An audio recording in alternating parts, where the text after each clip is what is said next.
রনি, সাতকানিয়া সহ বিভিন্ন অঞ্চলে পানি নামতে শুরু করেছে, কতটা উন্নতি হয়েছে? এবং সকাল থেকে আমরা আপনার মাধ্যমে জানছিলাম যে প্রতিমন্ত্রী সেখানে গিয়েছেন, ত্রাণ বিতরণ কর্মসূচি চলছে, সে বিষয়টি নিয়েও জানাবেন।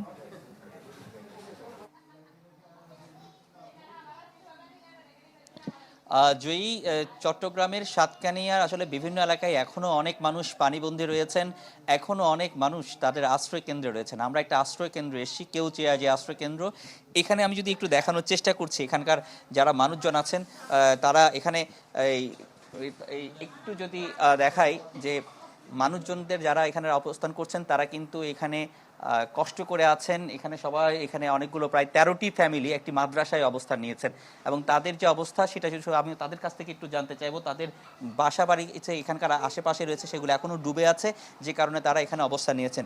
একটু মুরব্বী একটু বলবেন যে আপনাদের এখানে কি অবস্থা, পানির কি অবস্থা রয়েছে? এখানে পানি বেশি হয়েছে, সংকট সৃষ্টি। আমরা খাওয়ার পানি এসে মানে এখানে পানি বাড়ি গেছে হঠাৎ নিজে। আপনারা এখানে কিভাবে আছেন? এখানে আমরা মানে হাসি সুখ আছি, মানে কোনো কষ্ট নেই। আচ্ছা, খাওয়া দাওয়ার কিভাবে করছেন? খাওয়া একটু কষ্ট হয়। কোনো ত্রাণ ট্যান কি দিছি কম, কেউ কেউ দিছে এরকম। প্রাণ দিয়েছে, কিছু অল্প অল্প দ্বীপ পেয়েছেন।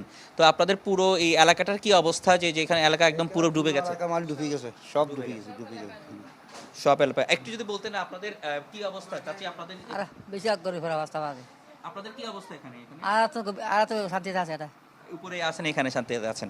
আচ্ছা, এই যে জয়ী, আরও এখানে যারা আছেন তারা কিন্তু অনেকটা কষ্ট করে এখানে আছেন। তারা এই গেল 4 থেকে 5 দিন এখানে অবস্থান করছেন।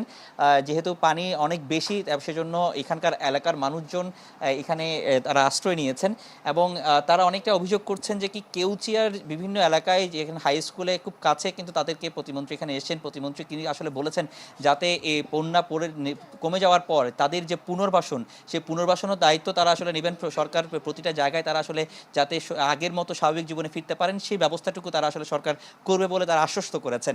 তো এই ছিল এখানকার সবশেষ অবস্থা। জয়ী। রনি দত্ত, ধন্যবাদ আপনাকে। দর্শক।